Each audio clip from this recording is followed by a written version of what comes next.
안녕하세요. 저는 권율입니다.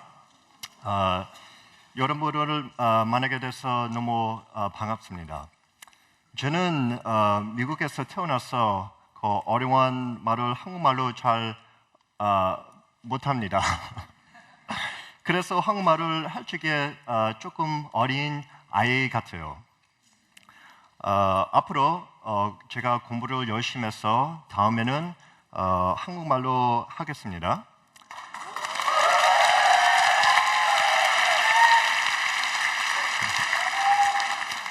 네, 죄송하지만 오늘은 편하게 영어로 하겠습니다. 감사합니다. 땀 납니다. Good evening. My name is Kwon Yul, and it's an honor for me to be here with you tonight. And I want to thank all of you for giving me the opportunity to tell you a little bit about myself and why I've come to Korea.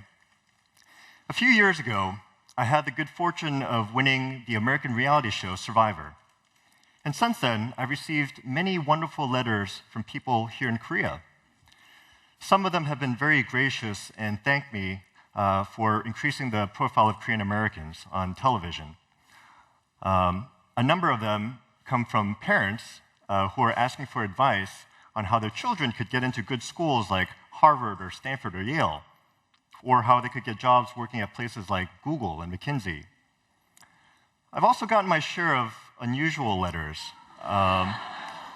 For a while, I got a number of letters from people asking me to marry them. But what was interesting is that they all had the same handwriting. So I think they're all from the same people. And the handwriting was a little bit messy and kind of masculine. So I think they're all written by a man. In any event, I'm incredibly thankful for all the support that I've received, and I've been moved by all the letters that I've read. But the ones that have touched me the most are the ones from young Korean students, like many of you out here tonight. I've been incredibly inspired to hear from so many wonderful and thoughtful students who dream of a better future and have great ambitions. But at the same time, I've been hearing more and more stories from students like yourselves who are struggling. Many of them are overwhelmed with pressure from their schools and from their parents. Many are worried about their futures, and they're worried about disappointing their families if they're not successful. And some of them are experiencing deeper psychological and emotional problems, but they're too ashamed to tell anyone, and they feel trapped. Whenever I hear stories like these, my heart goes out to them because it reminds me of how much I struggled in my youth.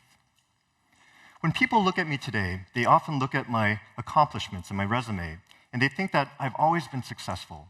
They think that I've always been a natural leader. But what people don't know is that for many years, I struggled with psychological disorders that made it hard for me to have a normal life. And as they got worse, I became increasingly depressed. And at one point in my life, I considered ending my own life. Now, I didn't tell anyone, and I didn't ask for help because I didn't think anyone would understand. And so I struggled by myself in silence. We still live in a society where emotional and psychological problems are not seen as medical problems, but they're seen as defects of character or weakness of spirit. There's a lack of awareness and understanding, and there's a stigma attached to mental illness so that people who need help don't ask for help. And that families and friends of people who are in trouble don't understand them. They ignore the problem, they often criticize them and blame the victim. I think this is something that we have to change before more lives end in tragedy. So for the past couple of years, I've started doing something that I hadn't done before. I started speaking openly about my own problems. And I've written about my experiences in a book that's being published this week called 나는 매일 지난한다. Now in my case, there are probably many different reasons why I had the problems that I did. But certainly the environment in which I grew up was one of them. When I was born in the United States in 1975, Koreans made up a tiny percent of the population, just 0.15%. And being part of such a small ethnic minority made it easy to be discriminated against. My mom tells me that when I was a young child, I was actually very talkative and outgoing. But once I started going to school, I changed. I became quiet and fearful and timid. Kids would make fun of me because my parents spoke Korean in public, and because my mom packed me lunches with all these strange foods like kimchi and kimbap. I also had a severe lisp when I was a child, which made it hard for people to understand me, and a lot of them thought that I had an accent. So I became afraid to speak up because I didn't want to get ridiculed and bullied. But staying silent didn't stop the bullying, and in fact, it made it worse. Kids would call me names like Chink and Chong, and they would make faces at me by slanting their eyes. But there was one incident in particular that had a devastating impact on me. When I was in elementary school one year, a lot of the bigger kids would pick on me and some of my friends. And what they would do is they would hide in the bathroom, and when we came in, they would beat us up, and then they would try to urinate on us. Even when these attacks stopped, I found that I was so scared that I couldn't go to the bathroom at school or anywhere where there were other people around. I would stand in front of the urinal trying to force myself to go to the bathroom, and I was just so scared I couldn't relax and I couldn't go. And because I couldn't use a bathroom in any public setting, I couldn't go to movies, I couldn't go to sporting events, I couldn't go shopping, I couldn't go to parties. I became a prisoner in my own home. And I missed out on so many of the experiences and memories that other normal children had. My lack of self-confidence also led to other problems.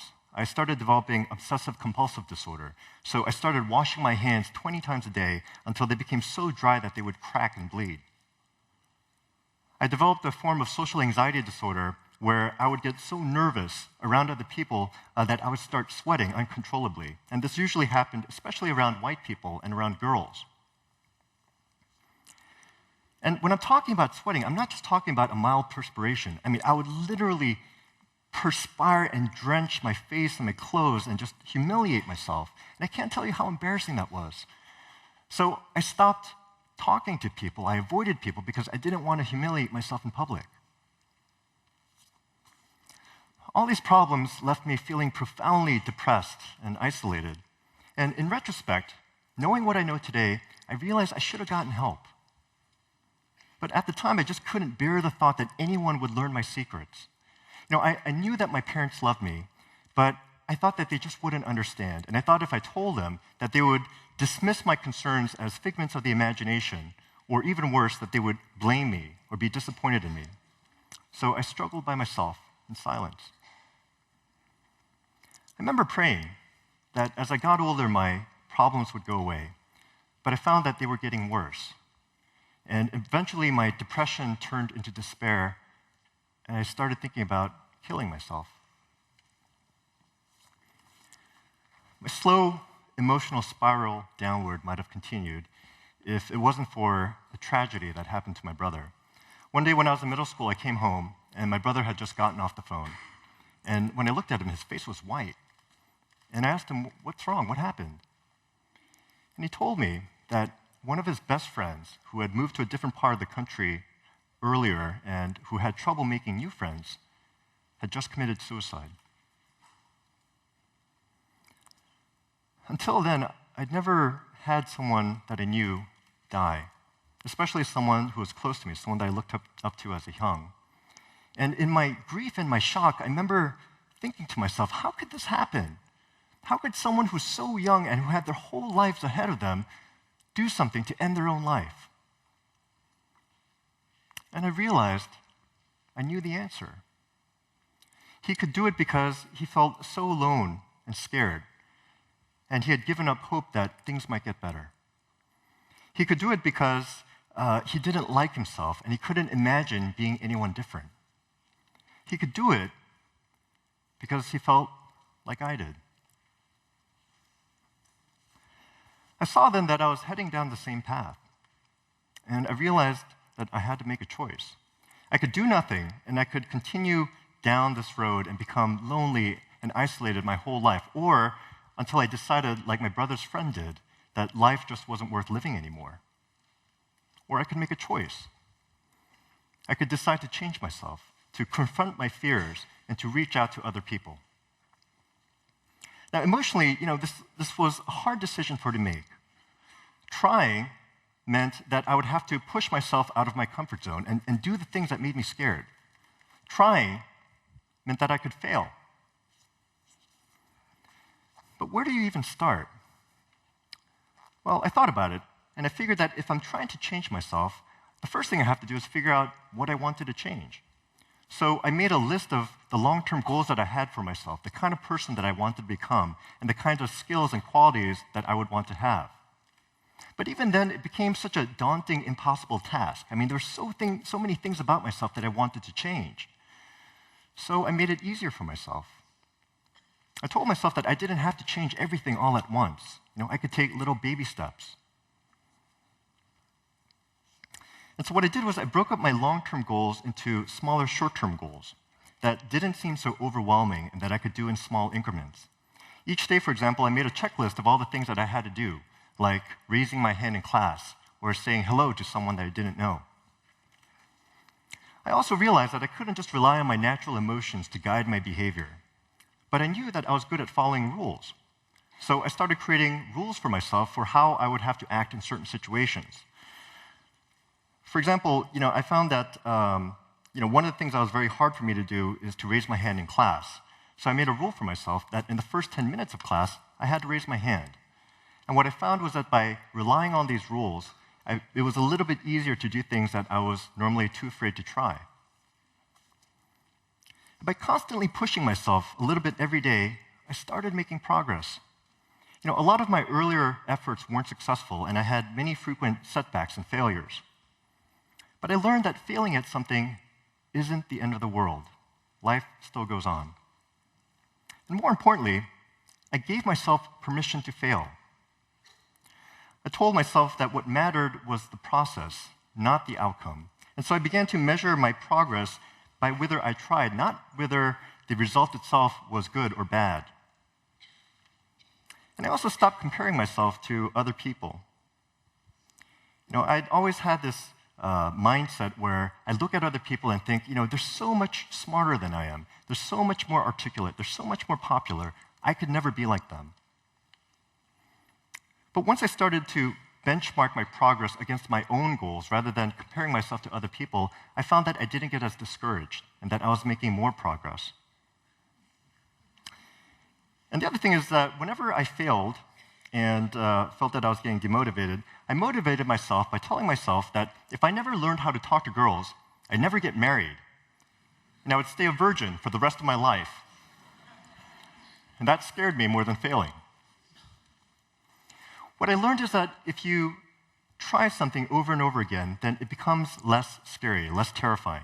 And once you're able to do something successfully enough times, that starts building real confidence. And then you don't have to rely on these rules so much. And then you have this virtual cycle that develops where success breeds confidence, and confidence breeds success. The other critical lesson I learned is that it's hard to change yourself by yourself, just using sheer willpower. You can make a lot more progress if you get other people to help you. And the way you get other people to help you is by joining organizations and surrounding yourself with people who can support you and hold you accountable and provide you with a sense of community. So in my case, I joined a drama class, and I signed up for a debate club, and I started playing sports. And through these organizations, I started making real friends. The thing that I didn't do until I was much older was to start talking about my problems.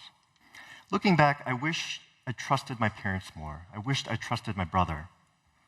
I wish I'd spoken to a counselor or a mental health professional. What I didn't know is that there are resources available to help people discreetly and give them support, and where you can also find other people who are going through the same things. In closing, I just want to say that we all go through difficult times in our lives, and there are points where we all need help, and that's not something to be ashamed of. And when you do need help, there are people out there who will help you if you ask for it. If you don't know anyone that you can trust, then go to a counselor or a mental health professional who works at an organization whose job it is to help you, like the Korean Association for Suicide Prevention or the Ministry of Health and Welfare. I believe that each of you deserves and has a right to be happy. Each of you has the power to change and to improve not just your life, but the lives of everyone around you. And whatever burdens you may be carrying, I want you to know that you're not alone, that things can and will get better, and that I'll be cheering for you. Thank you, and good luck.